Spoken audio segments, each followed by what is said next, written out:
여호와께 돌아가는 길이라는 제목으로 함께 은혜 받고자 합니다. 하나님의 은혜는 성도를 믿음의 길로 인도하고 전인격이 하나님을 닮아가는 성화를 이루도록 돕는 역할을 합니다. 죄를 멀리하는 지혜와 절제력을 심어주고 예수 그리스도의 제자로 빚어갑니다. 하나님은 구원받은 한 사람이 믿음의 경주를 완주하도록 은혜를 베푸시는 것입니다. 문제는 이 은혜가 항상 충만하지 않다는 것인데, 그럴 땐 어김없이 마귀가 틈을 노립니다. 마귀는 그리스도인들이 하나님으로부터 멀어지게 하는 전략을 가지고 있습니다. 이것을 뛰어넘는 비결은 하나님의 은혜에 매달리는 것뿐입니다. 그래서 마귀는 가능하면 그리스도인이 하나님의 은혜를 갈망하거나 구하지 않도록 방해합니다. 다양한 전략이 있겠지만 핵심적인 두 가지가 있습니다. 하나는 예배와 관련이 있고, 또 하나는 영웅이 되고 싶은 인간 심리와 관련이 있습니다. 마귀는 이 두 가지 영역에서 성도를 교묘하게 속입니다. 예배를 드리는 것으로 안심하게 하고 하나님의 영광을 위한다는 명목 아래 슬그머니 영웅의식을 부추깁니다. 그렇게 하나님과 성도의 관계를 느슨하게 하고 거리를 두게 하는 거죠. 가깝게 있는 것 같으나 멀리 떨어져 버린 하나님과의 관계, 다시 하나님께 돌아가기 위해 우리를 속이려 했던 전략으로, 그 핵심부로 들어가서 성경적인 답을 함께 찾아보겠습니다. 여호와께 돌아가는 길, 첫째는 예배를 점검하는 것입니다. 하나님께서 만드신 세상이 죄에 오염되고 말았습니다. 죄는 인간의 지성과 감정, 의지를 포함한 전 인격을 하나님의 형상에서 멀어지게 합니다. 그래서 교만과 탐욕, 미움이 한 사람의 마음에 터를 잡고 집을 짓습니다. 그렇게 지어진 마음속의 집들은 주인 노릇하며 하나님의 자리에 앉아 그를 조정하는 거죠. 그리고 죄에 동참할 친구들을 찾습니다. 그렇게 죄는 확산되고 전염됩니다. 노아 시대에 죄는 세상을 덮었는데 창세기 6장 5절입니다.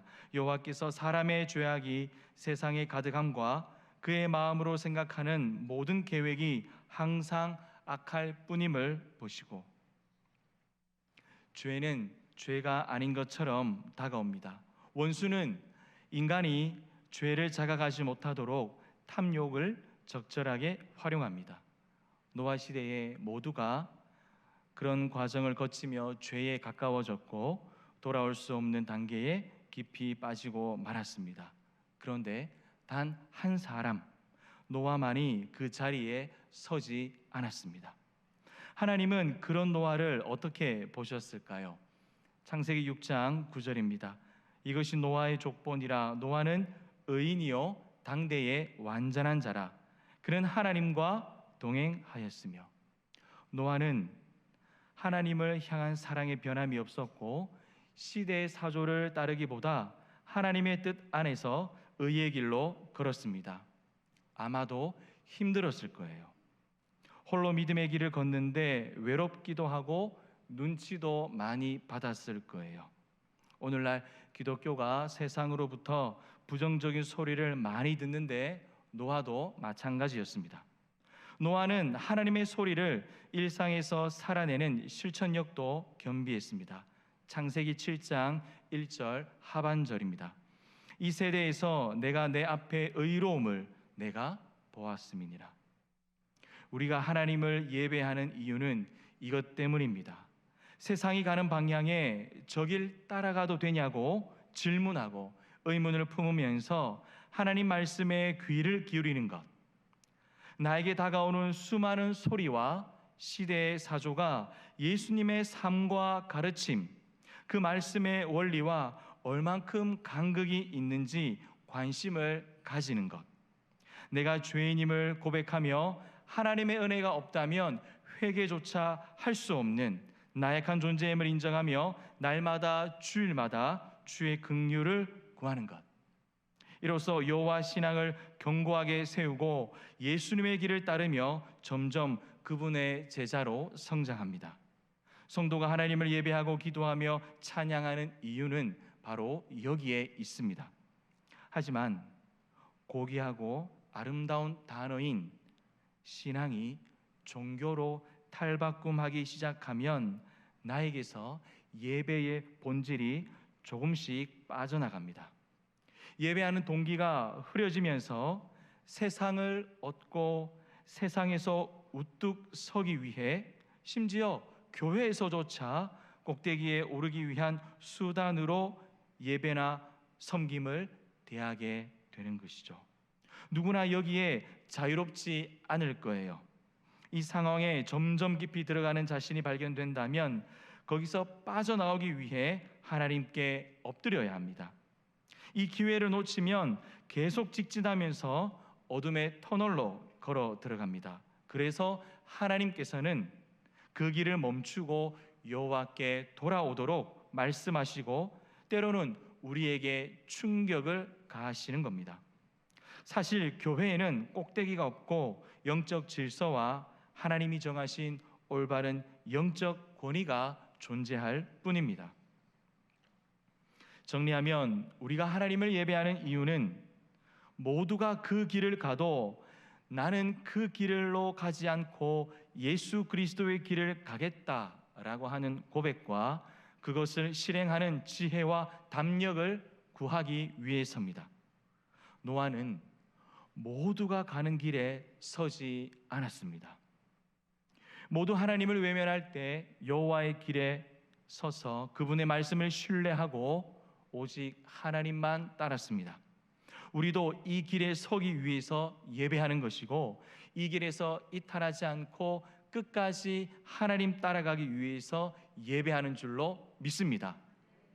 여호와께 돌아가는 두 번째 방법은 영웅의식에 관한 문제입니다. 인류 역사에서 난세 때마다 영웅이 등장하여 위기를 타개하는 일이 있었습니다. 영국의 윈스턴 처칠은 2차 세계대전을 승리로 이끌었고 미국의 메가더 장군은 6.25 전쟁 때의 인천 상륙작전을 통해 전세를 역전시켰습니다. 특히 한국전쟁 당시 숨은 영웅들도 있었습니다. 멕시코는 참전국에 공식적으로 기록되지 않았지만 미국과의 병력 협약에 따라서 약 10만 명이 미군 소속으로 한국전쟁에 참전했습니다. 비공식적으로 미국에 이어서 두 번째로 큰 규모였습니다. 지금 소개한 영웅들은 난세를 극복한 긍정적인 인물입니다. 하지만 이와 반대로 그릇된 영웅심을 가진 인물도 있습니다. 성경에서 찾는다면 사울 왕을 꼽을 수 있습니다. 사울 왕은 시간이 지나면서 초심을 잃어버리고 하나님의 말씀을 경청하기보다 자신의 뜻과 체면과 명예에 집중하는 모습을 보였습니다. 하나님은 사울의 계속되는 불순종에 그의 왕좌를 멈추게 했습니다. 사울 왕은 사무엘을 기다리지 않고 직접 번제드리는 죄를 범했습니다. 그의 변명에서는 그가 백성들의 평가를 의식하고 눈치 보는 모습이 역력합니다. 내가 여호와께 은혜를 간구하지 못하였다 하고 부득이하여 번제를 드렸나이다. 그런 말이 들려도 하나님의 법대로 경주하는 용기가 필요했습니다. 또한 사울은 전쟁에서 승리한 후에 자기를 위해 기념비를 세우고 모든 소유를 진멸하라는 하나님의 뜻을 거부하며 가장 좋은 양과 소를 데리고 왔습니다. 전쟁에서 이긴 것이 마치 자신의 공로인 것처럼 행동한 것이죠. 이때 사무엘은 사울의 초심을 터치합니다. 사무엘이 이르되 왕이 스스로 작게 여길 그때에 이스라엘 지파의 머리가 되지 아니하였나이까. 급기야 사무엘이 사울에게 왕이 여호와의 말씀을 버렸기에 여호와께서도 왕을 버려 왕이 되지 못하게 하셨다고 최종 선언을 내렸을 때에도 사울은 근본 원인을 찾거나 하나님께 엎드리지 않았습니다. 비록 범죄는 인정했지만 그 핑계를 여전히 백성에게 돌렸고 사무엘에게 지금 나와 함께 백성들 앞에 가서 하나님께 경배할 수 있도록 해달라고 요청했습니다. 사울이 이르되 내가 범죄하였을지라도 이제 청하옵나니 내 백성의 장로들 앞과 이스라엘 앞에서 나를 어떻게 해요? 높이사 나와 함께 돌아가서 내가 당신의 하나님 여호와께 경배하게 하소서 하더라. 정황상 죄를 인정하는 것도 진심에서 우러나왔다기보다 백성들 앞에서 왕의 체면을 세우기 위한 처사로 보여지는 게 분명합니다. 사울이 무너지는 과정에서 보여준 이 세 가지 사건은 오늘날 우리 그리스도인들에게 중요한 통찰을 줄 뿐 아니라 무너진 삶에서 여호와께 돌아가기 위해 점검해야 하는 사항이 무엇인지 힌트를 던집니다. 각 사건에서 교훈을 함께 보겠습니다. 사울에게 두려움과 문제는 사람들의 평가였습니다. 그 평가가 자신의 현재와 미래를 결정한다고 확신했는지 하나님의 생각과 방법이 끼어들 틈이 없었습니다.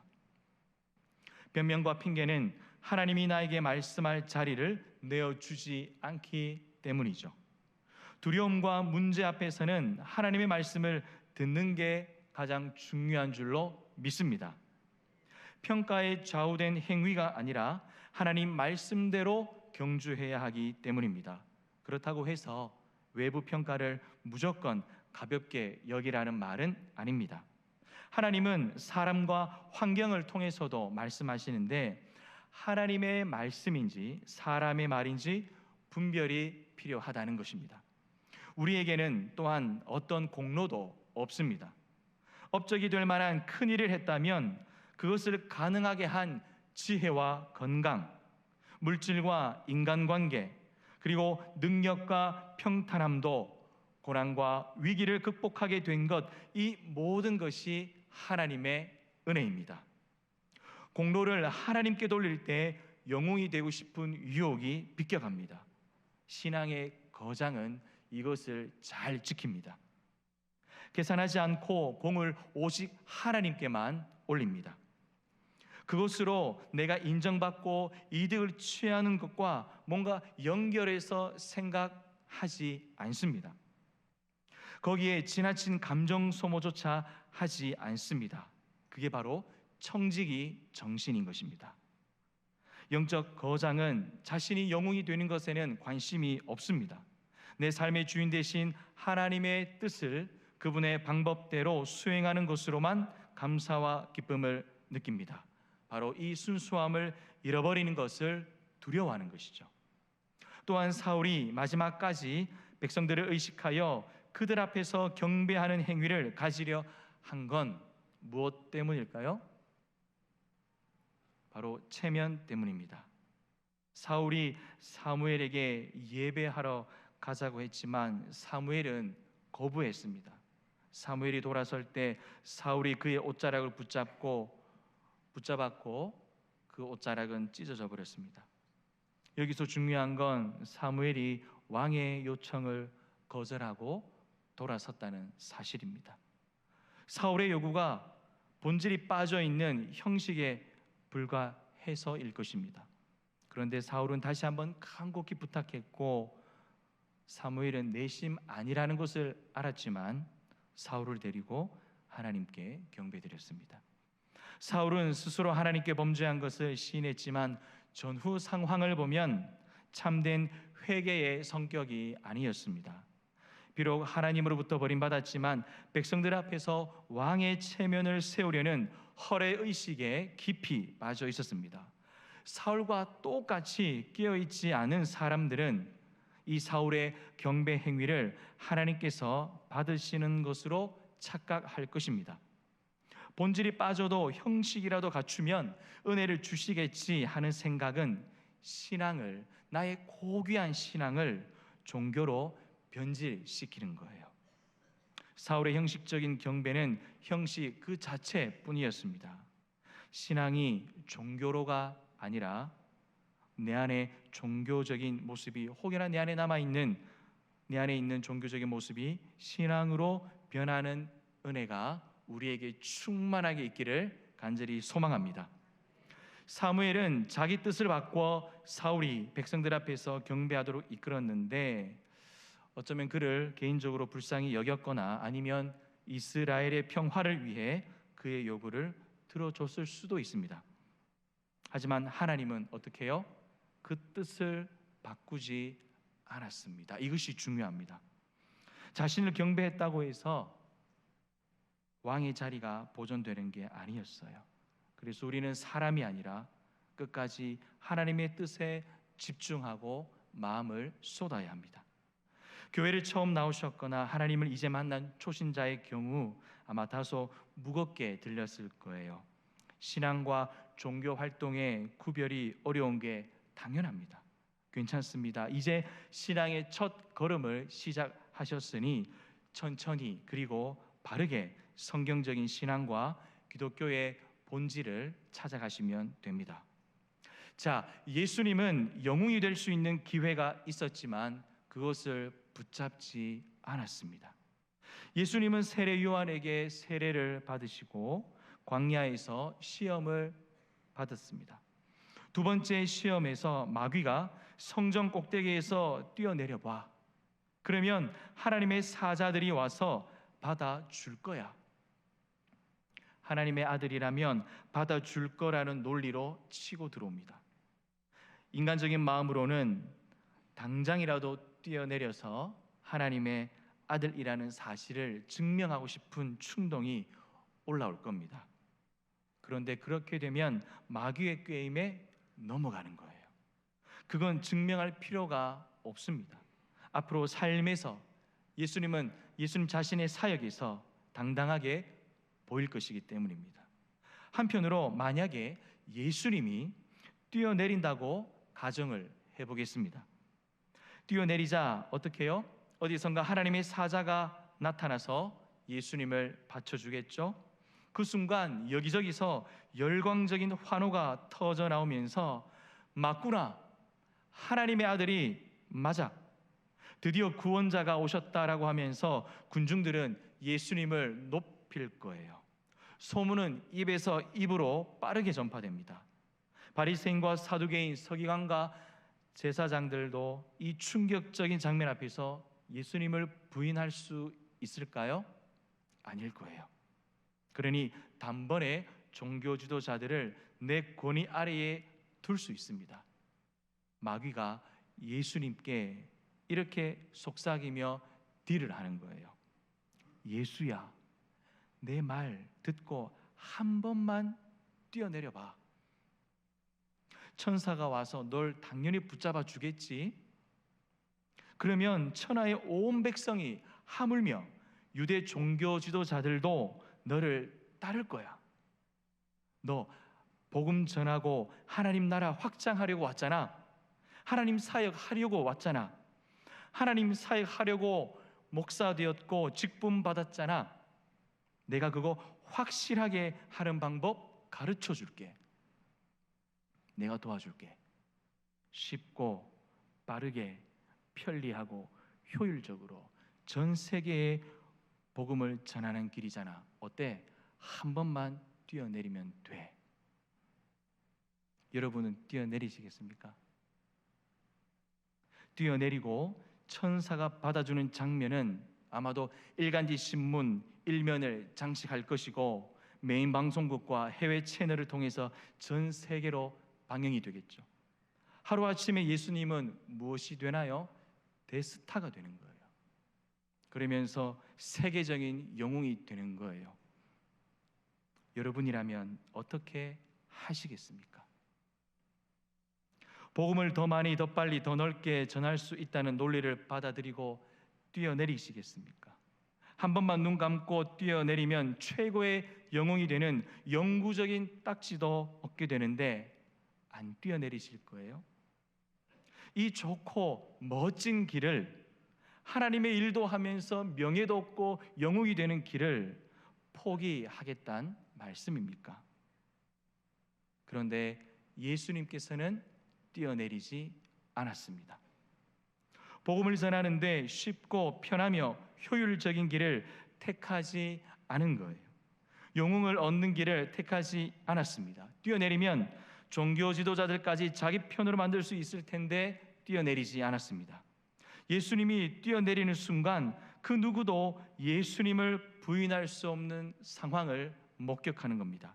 단번에 교통 정리를 하고 내가 하나님의 아들이야, 봤지, 날 믿어, 이렇게 할 수가 있습니다. 그런데 그 길은 십자가를 지지 않고 복음을 전하는 것입니다. 한마디로 그 복음은 가짜 복음, 반쪽 복음인 거예요. 그렇게 예수님은 영웅이 되기를 거부하셨습니다. 예수님처럼 영웅의식을 버리고 겸손한 마음과 자세를 취하는 방법은 어디 없을까요? 사람들의 평가가 두려워도 하나님의 뜻을 애써 누르지 않고, 또 비록 내가 땀을 흘리고 섬기며 일했지만 모든 공로를 하나님께 돌리는 비결은 어디에 있을까요? 그리고 때로는 실수하거나 죄에 넘어졌을 때 사회적으로 또 교회 공동체적으로 체면과 명예를 지나치게 의식하여 본질이 없는 형식만으로 하나님께 눈가림하려는 유혹을 이겨낼 방법은 없을까요? 자, 형식 자체를 부인하는 건 아닙니다. 또 형식 자체를 제가 과소평가하는 것은 아닙니다. 형식도 필요하죠. 단 본질을 잘 보존하고 본질에 더 많은 무게를 두어서 형식이 본질을 앞서가는 역균형이 발생하지 않도록 우리는 깨어서 주의해야 한다는 것입니다. 조금 전에 방금 드린 몇 가지 질문에 대한 답은 도대체 어디서 찾을 수 있을까요? 모델이 될 만한 사람은 없을까요? 있습니다. 바울입니다. 바울이 예수님을 만나기 전에 가졌던 하나님을 향한 그 열심은 하나님이 없는 열정이었습니다. 본인만 하나님을 위한다고 생각했지 하나님 편에서는 전혀 그렇지 않았습니다. 그랬던 바울이 예수님을 제대로 만났습니다. 예수님을 핍박하던 자리에서 예수님을 전하는 자리로 옮겨갔습니다. 새로운 길을 걷는 바울에게 따라온 것은 엄청난 고난과 핍박이었습니다. 하나님의 뜻대로 믿음의 길을 가는데 이제는 동역자들이 되어야 할 그 믿음의 형제들로부터 사도직에 관한 의심까지 받습니다. 거기다가 육체의 질병까지 얻어서 매우 힘든 상황입니다.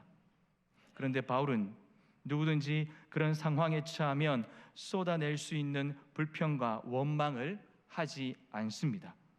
베드로가 예수님이 십자가 처형을 당한 후에 내가 생각했던 예수님이 아니네, 내가 그림을 그렸던 예수님, 내가 기대했던 그 예수님이 아니네 라고 하며 실망과 좌절을 하고는 부르심을 버리고 다시 물고기를 잡으러 간 것처럼 바울은 다시 모든 것을 가질 수 있는 유대교로 돌아가지 않았습니다. 오히려 바울은 자신의 연약함, 고난, 고통을 믿음으로 자랑합니다. 고린도후서 12장 9절과 10절입니다. 나에게 이르시기를 내 은혜가 내게 족하도다. 이는 내 능력이 약한 데서 온전하여짐이라 하신지라.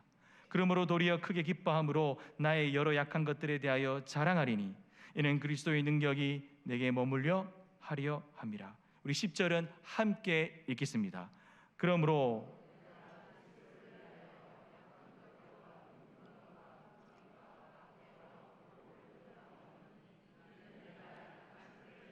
강함이라. 바울의 기쁨과 만족은 어디에 있습니까? 오직 하나님의 뜻에만 있습니다. 주어진 상황과 환경, 사람에게 있지 않았습니다. 고린도 교인들은 바울에게 임한 하나님의 뜻을 바라보지 못하고 바울이 처한 상황을 보고 사도직에 의심을 표출하며 판단했습니다. 많은 사람들은 강함을 추구하고 능력을 얻으려고 애를 쓰며 약함을 감춥니다. 그러나 바울은 자신의 약함을 자랑합니다. 자랑하는 근거가 세상 기준과 다르기 때문에 가능했습니다. 고린도 교인들은 바울을 불평했습니다. 근거가 하나님 편에 있지 않았기 때문입니다. 바울의 기쁨과 바울의 자랑, 바울이 생각하는 자기 능력은 세상 기준과는 전혀 달랐습니다. 세상이 선호하고 추구하는 바와 달리 약함과 능력과 궁핍과 박해, 공고를 기뻐하고 자랑했습니다.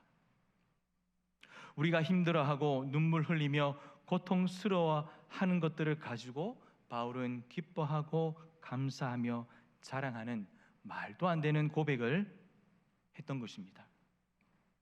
세상이 실패라고 말하는 것들이 바울에게 허락되지 않았으면 좋았을 텐데 하나님의 계획은 바울이 그것을 겪는 거였습니다. 하나님의 깊고 넓은 뜻을 헤아린 바울은 세상이 실패라고 부르는 것들을 자랑하고 오히려 그것을 능력으로 삼았습니다. 우리 모두도 바울처럼 그것을 자랑할 수 있기를 소망합니다. 이런 바울의 모습이 갈라디아서 2장 20절을 살아내는 믿음입니다. 우리 함께 읽어보겠습니다. 내가 그리스도와 함께 십자가에 못 박혔나니 그런즉 이제는 내가 사는 것이 아니요 오직 내 안에 그리스도께서 사신 것이라. 이제 내가 육체 가운데 사는 것은 나를 사랑하사 나를 위하여 자기 자신을 버리신 하나님의 아들을 믿는 믿음 안에서 사는 것이라. 아멘. 이제 말씀을 맺도록 하겠습니다. 구원받은 성도는 하나님의 은혜와 말씀에 믿음으로 반응하며 주님을 닮아가는 새로운 길을 걷는 자들입니다. 그런데 원수는 우리를 질투하고 다시 자기 편으로 데려가려고 안간힘을 쓰는 거예요. 하나님과 거리를 두게끔 전략적으로 자기들만의 사익을 펼칩니다. 성경을 읽는 자에게 의심과 부담을 계속해서 주는 거예요. 주님을 예배하고 충성으로 섬기는 자에게는 교만과 탐욕과 영웅심과 공로의식과 체면을 끊임없이 심으려고 틈을 노립니다. 그렇기에 우리는 그 반대로 가야 합니다. 성경을 믿음으로 읽고 바르게 묵상하여 전인격과 삶이 성숙해지는 읽기 묵상을 추구해야 합니다. 주님을 예배하고 충성할수록 공로의식과 영웅심, 체면에 집중하라는 원수의 소리에는 반응을 하지 않고 흔들리지 않아야 하는 것입니다. 원수는 우리에게 밑밥만 던지고 그것을 잡는 선택은 우리가 하는 것입니다. 원수에게 넘어진 원인을 찾을 수가 없습니다. 하나님 앞에서 결과와 책임은 내가 지는 것이기 때문입니다. 원수가 대신 나의 책임을, 나의 선택을 져주지 않기 때문이죠. 사울 왕은 끝까지 원수의 밑밥에서 자유롭지 못했습니다. 하지만 노아는 달랐어요. 노아는 모두가 가기 때문에 괜찮다고 생각할 수 있는 그 길을 따라가지 않고 하나님의 뜻에만 집중했습니다. 방주는 그렇게 만들어졌습니다. 예수님은 세상 방법으로 하나님의 일을 하지 않았습니다. 권위와 명예, 효율을 취하지 않았고 고난 없는 길을 택하지도 않았습니다. 단 하나님께서 허락하신 권위만을 취했는데 우리는 그것을 말씀의 범위 안에서 알 수 있습니다. 그것을 찾고 분별할 수 있는 것은 성경을 바르게 읽는 것 외에는 없습니다. 바울은 새로운 믿음의 길을 걷자 고난과 고통이 유대교와 기독교 양 진영에서 물밀듯 밀려 들어왔습니다. 그런데 바울은 거기에 불평하지 않고 오히려 자신의 연약함과 고난을 자랑하며 기뻐했습니다. 끝까지 하나님 방법대로 경주했습니다. 우리도 하나님 방법대로 경주할 수 있기를 바랍니다. 하나님의 뜻을 헤아리는 믿음 때문에 가능했습니다. 따라서 우리에게도 하나님의 뜻을 헤아리는 믿음과 용기가 충만하시기를 바랍니다. 우리의 고귀한 신앙, 이 아름다운 신앙이 종교로 변하지 않고 바울처럼 날마다 그리고 끝까지 성숙해가는 신앙의 길에 서 있으시기 바랍니다. 하나님의 뜻에 집중하고 하나님의 뜻을 선택하는 예수님의 길, 바울의 길을 걷는 모두가 되시기를 소망합니다. 아멘. 이 시간 다 함께 일어나셔서 찬양하며 말씀을 묵상하고 기도하겠습니다. 나 무엇과도 주님을 바꾸지 않으니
찬양합니다. 주님 사랑해요.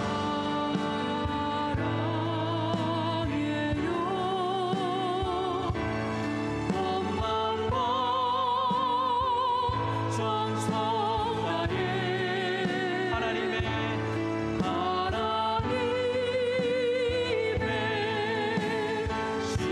신실한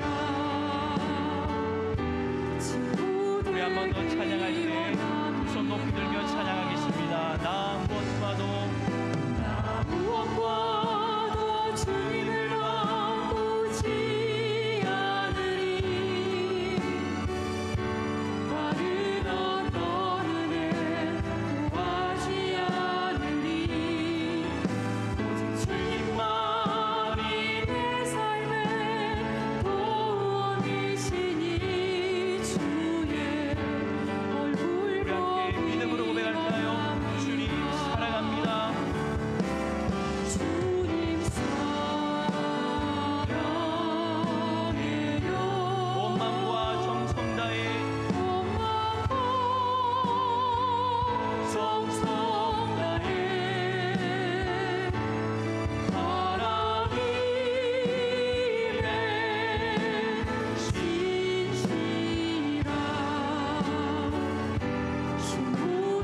한 번 더 고백합니다. 주님 사랑해요. 주님 사랑해요.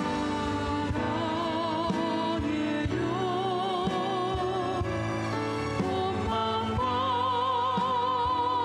정성 다해 하나님의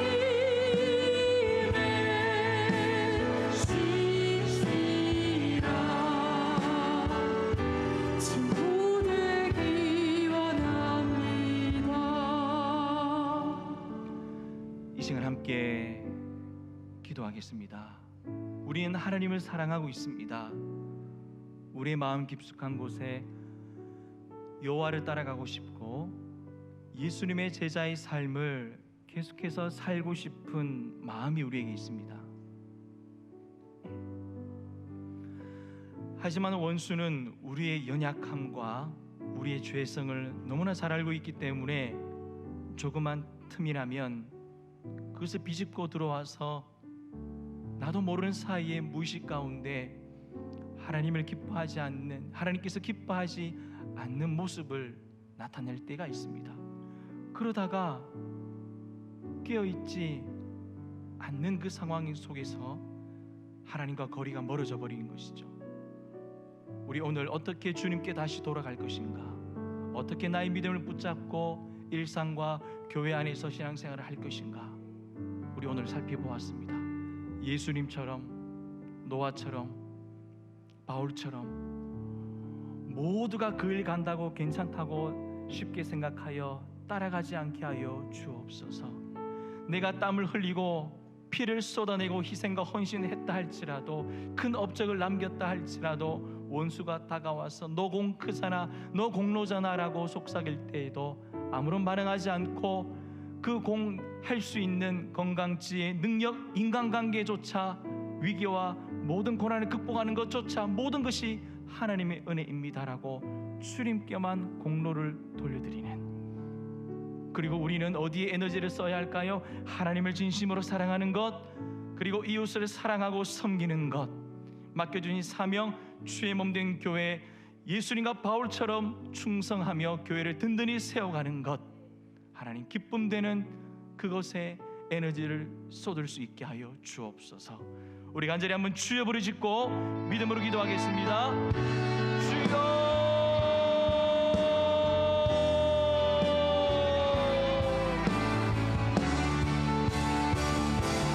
아버지 하나님 감사합니다. 하나님 아버지, 우리는 여호와 하나님을 사랑합니다. 여호와를 경외합니다. 주님을 따라가고 싶습니다. 주님을 따라가는 삶을 살고 싶습니다. 그러나 내 안에 부족함과 연약함과 죄성이 하나님을 기뻐하지 않는 모습들로 자꾸만 이끌고 가려고 합니다. 나도 모르는 사이에 때로는 넘어지고 죄악 가운데 미끄러지고 맙니다. 하나님이여 긍휼히 여겨 주옵소서. 우리를 불쌍히 여겨 주시옵소서. 하나님, 남아있는 우리 모든 인생과 우리 신앙과 삶이 여호와 하나님의 기쁨이 되게 하여 주시옵소서. 노아와 같이 모두가 따라간다 할지라도 그 길이 하나님의 기쁨이 아니라면 과감히 스탑을 하고 돌아서서 홀로라도 혼자라 할지라도 여호와의 길을 묵묵히 걸어가는 믿음의 길을 걸어갈 수 있도록 믿음과 담대함과 지혜와 용기를 다하여 주시옵소서. 예수님처럼 뛰어내리지 않게 하여 주시옵소서. 나에게 명예가 주어지고 나에게 공로가 주어지고 하나님, 내가 인정받고 모든 것을 얻을 수 있다 할지라도 하나님, 주의 몸된 교회 안에서 예수님처럼 뛰어내리지 않게 하여 주시옵소서. 하나님, 우리의 믿음을 붙잡아 주시옵소서. 믿음을 붙잡아 주시옵소서.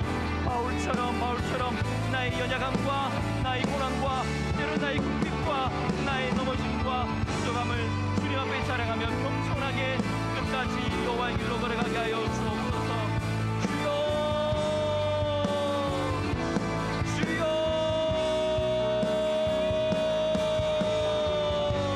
우리들의 믿음을 새롭게 하여 주옵소서.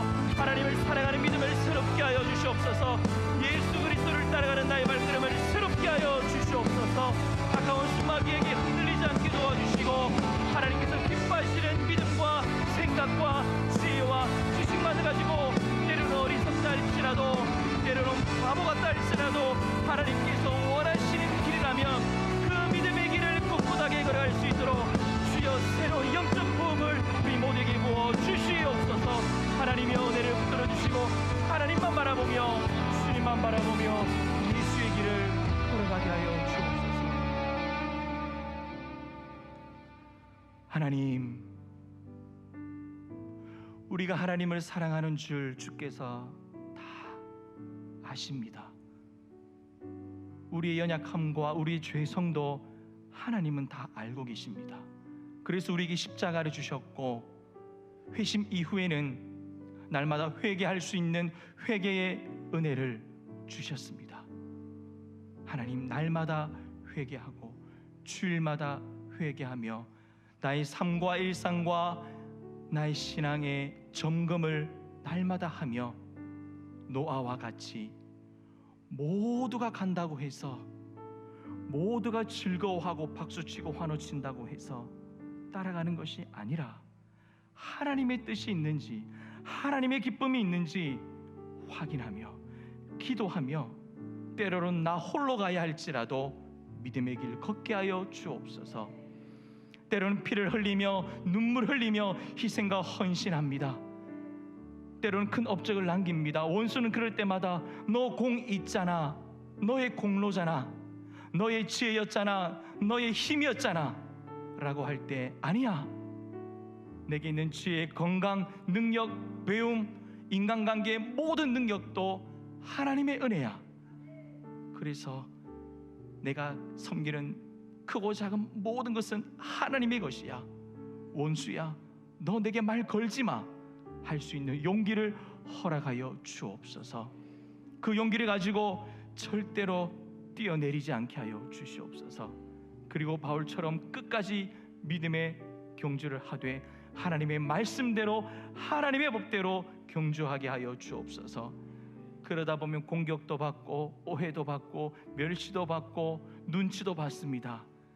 그게 면류관이요, 그게 그리스도의 기림을 믿고 꿋꿋하게 주님의 길을 걸어가는 우리 모두가 되게 하여 주옵소서.